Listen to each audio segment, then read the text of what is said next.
Hey everyone, good morning and welcome to LakePoint Junior High.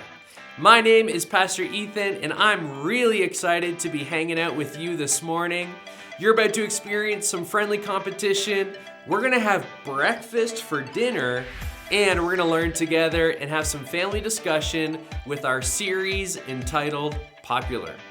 But before we dive in, there's something that you really need to know. If you're watching right now without a parent, make sure you go and get them now. In fact, it's actually illegal to watch this video without a parent. I don't know if you knew that, but if you're watching alone, you're breaking the law right now. So press pause right now if you're watching without a parent, and then come back and participate in our family interactive together. If you're in grade 8 and watching this morning, we want to celebrate you along with your graduating class of 2020. So in the description below, click on the link anytime this week and celebrate with us. We're going to send you off with an online celebration and it's going to be amazing.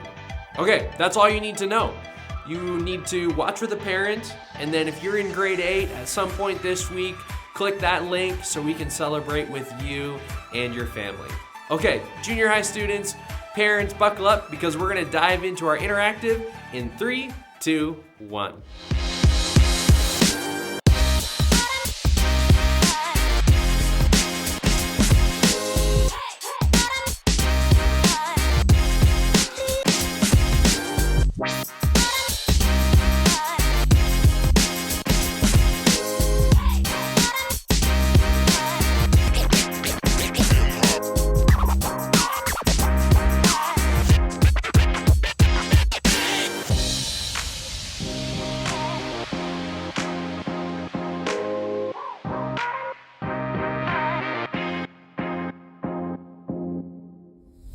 We started a brand new series last week called Popular. It's a series that's all about influence.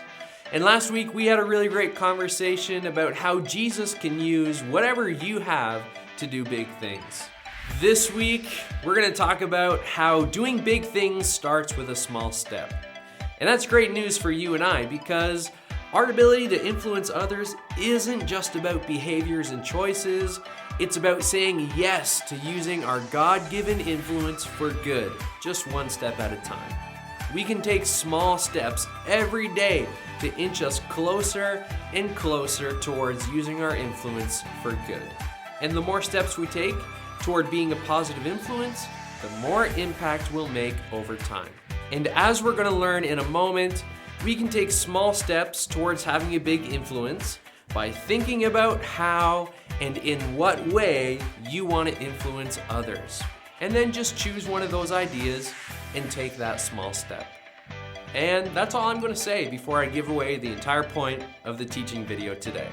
Plus, I don't want to take away from competition time!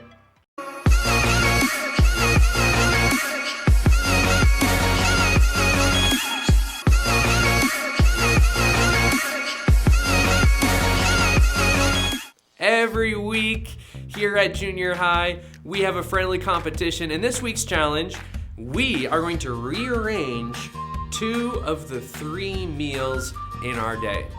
I love breakfast. If I had to choose to have one type of meal for all 3 meals a day, I 100% would choose breakfast food. Typically in the morning, I wake up with my daughter Etta and we let Mama Bear sleep in and we have breakfast together. I'll have a smoothie with a cup of coffee or 2 and Etta usually ends up eating half of my smoothie. So then, because she's eaten my breakfast, I'll have some of her breakfast, which is typically bananas, toast with peanut butter, yogurt, grapes, watermelon, scrambled eggs, blueberries, sometimes oatmeal. She's a really big eater now that I think about it. But we love breakfast.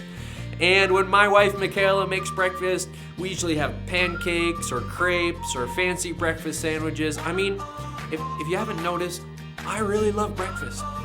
If you don't eat breakfast, man, you are really missing out. So for this week's challenge, you and your family are going to have breakfast for dinner.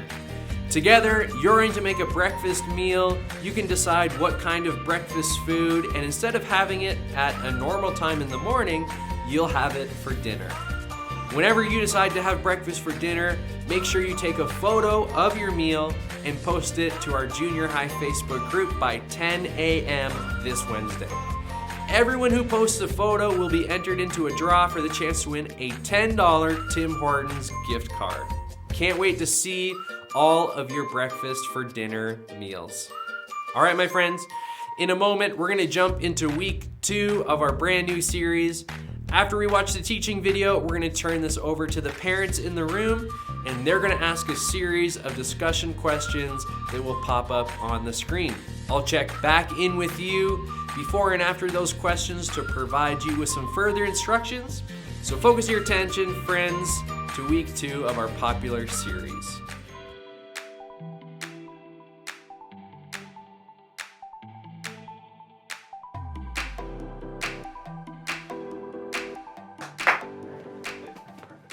Jean, whenever you're ready. Oh, that one was a good one. Yeah.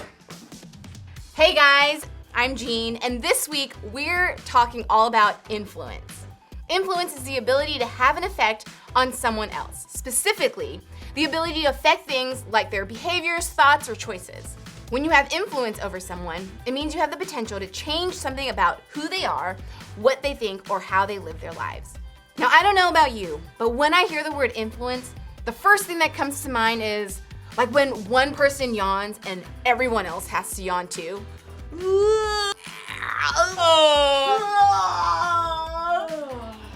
Or your friend starts wearing their hair a certain way, and so everyone else starts doing it too. I'm the new trend. But it's not always positive. In fact, sometimes it's just a long list of things my parents, teachers, and coaches told me when I was your age. Don't hang out with that kid because he's a bad influence. You can't watch that show because it's a bad influence on you. Your friends should be people who have good influence on you. Your little brother and sister, they're looking up to you, so be a good influence on them. You better be a good influence on the people around you. Sound familiar? Maybe the adults in your life are telling you a few of the same things right now. Think about this for a second. When you hear the word influence, it can be easy to automatically put the word bad in front of it. I think that's because we're so much more familiar with the idea of bad influence than we are with good. Maybe that's because the adults in your life are a lot like the ones in mine when I was in middle school. Your parents, teachers, coaches, and maybe even your small group leaders are always telling you about bad influence. They're telling you not to be a bad influence, not to be the kinds of friends or teammates or significant others who lead someone towards things that aren't good for them. Don't encourage your friends to break rules or lie to your parents or cheat on that test. In other words, don't be a bad influence on the people in your life. Or they're telling you not to hang out with people who are bad influences on you. People who will lead you towards things that aren't good for you. Avoid that kid who parties too hard, or that girl who gossips all the time, or the kid who got suspended last week. Don't let the way they act or the choices they make influence the way you act or the choices you make. The adults in your life aren't saying all this stuff about bad influences because they're mean or strict or want to kill all the fun out of your life. Believe it or not, they're saying it because they love you.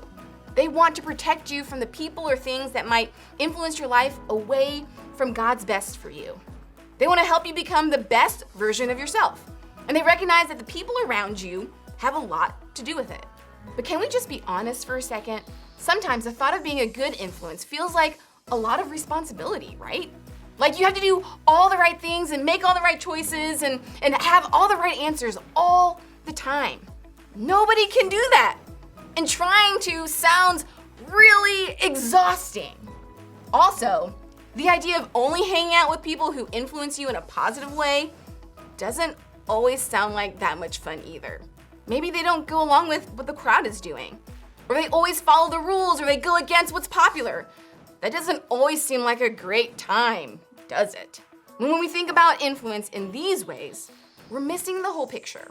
It makes it seem like the kind of influence you have is based only on your behaviors and choices. Like if you make good decisions, you have good influence. But if you make bad choices, you suddenly become a bad influence. While our choices and behaviors do have a lot to do with our influence, I think there's a whole lot more to this influence thing than we may realize. There's a cool picture in the Bible of what I think influence is really all about, and I want us to look at it together today. It's from the book of Acts, which was written about the spread of Christianity and the start of the church after Jesus came to earth. The guys who were leading this movement of Christianity weren't the most popular people on the planet. They weren't famous or super cool or known for having the most followers on their early church TikTok accounts. Can you imagine if they had their own dance moves? I don't know, and it became a hashtag trend on TikTok? How interesting would that be? No, they were just a group of people who believed in Jesus, began to follow his teachings, and wanted to share those teachings with others. These guys were known as apostles, which is just another way to say that they were leaders and teachers spreading the movement of Christianity. One of these guys, named Peter, was actually called by Jesus himself to be one of the leaders who would help start his church. Now here's what's interesting about that. Peter wasn't always the best decision maker. In fact, Peter made a lot of bad choices during the time he spent with Jesus. He had a tendency to be angry, cowardly, and even a liar at times. Still, this is one of the guys Jesus chose to help spread his message to the people around him. Here's what I think is so cool about that. Jesus knew that Peter's ability to influence others wasn't just about his behavior or choices. It was about God working in him. Peter had influence not because of anything he did or didn't do, but because God gave it to him. God gave him the influence he needed to be part of leading the growing church. All Peter had to do was say yes to it, one step at a time. And that's exactly what he did. Look what happened because of it. All the believers devoted themselves to the apostles' teaching and to fellowship, and to sharing in meals, including the Lord's Supper and to prayer. A deep sense of awe came over them all, and the apostles performed many miraculous signs and wonders. And all the believers met together in one place and shared everything they had. They sold their property and possessions and shared the money with those in need.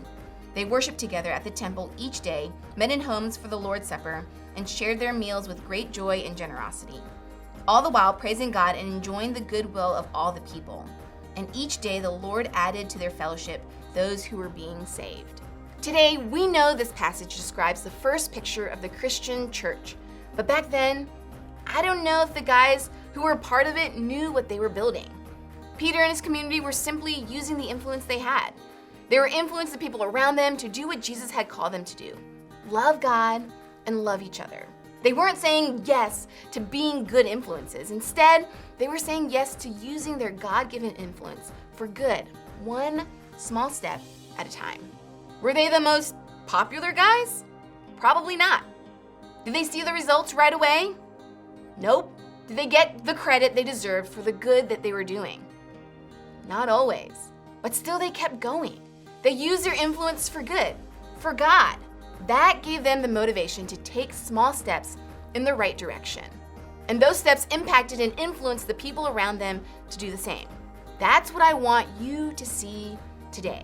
Doing big things start with small steps. Your ability to influence others isn't about whether your behavior is always good or bad. It isn't about getting it right all the time. It's about saying yes to using that influence you do have, the influence God has given you for good.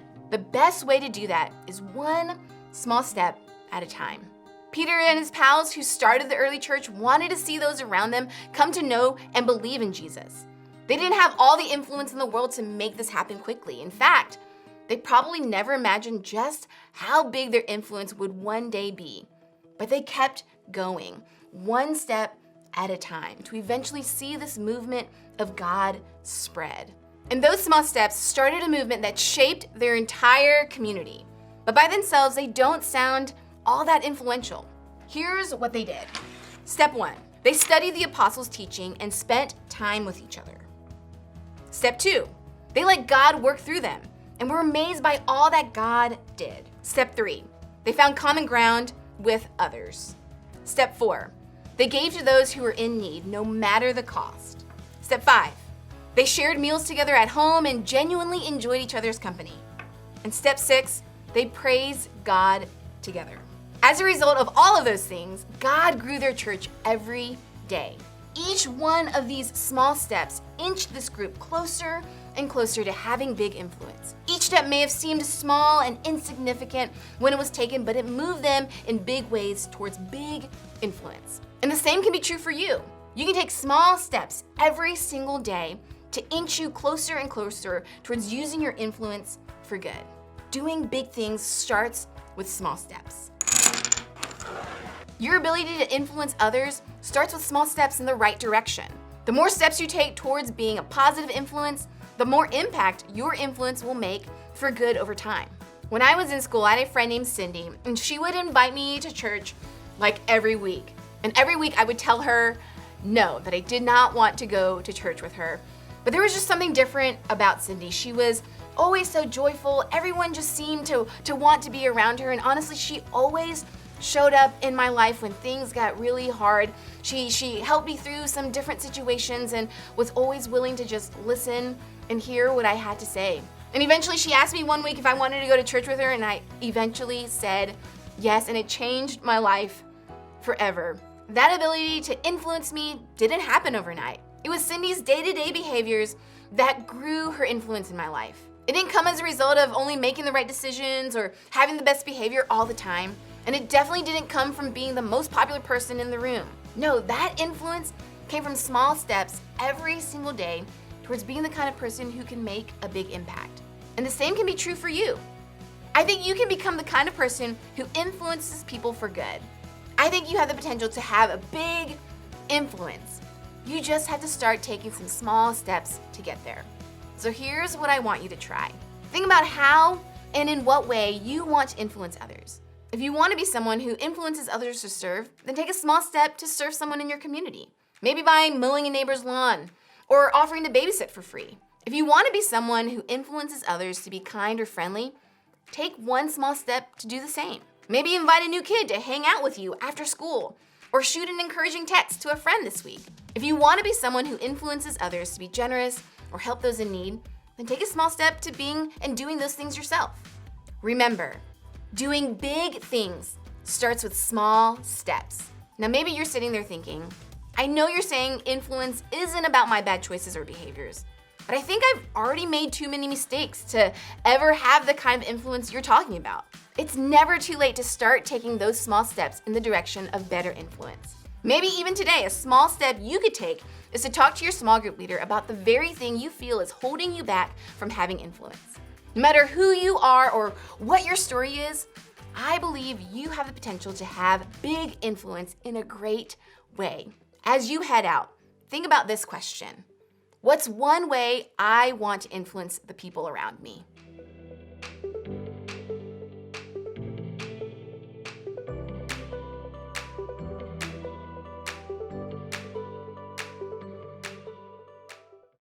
Parents, junior high students, there's nothing easy about using your influence for good. If we're going to take on this truth and try and influence those around us, then we've got a lot to think about. We have a lot of tough decisions to make, like maybe separating from friends who could be a bad influence on us, or friends who are making choices that aren't wise. You may already know that you need to make changes in yourself or your friendships in order to avoid bad influences. And some of you may have not yet recognized the way you're negatively influencing others. Either way, the idea of making big changes in regards to your friend groups or the choices you've been making, that can be scary. That's why the goal is simply just to take one step at a time. This whole conversation may seem intimidating and scary, but the more steps we take toward being a positive influence, the more impact we'll make over time. And they don't have to be big steps. They can, as we've talked about today, just be one small step. So what's one way you want to have influence with the people around you? Let's talk about that in our discussions today. Parents, this is where we turn things over to you. You're about to see some questions on your screen. Take the time you need to facilitate meaningful conversations with your junior high student with each question. After you've completed those questions, come back to this video for some closing remarks.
Hope you had some meaningful conversation together through those discussion questions.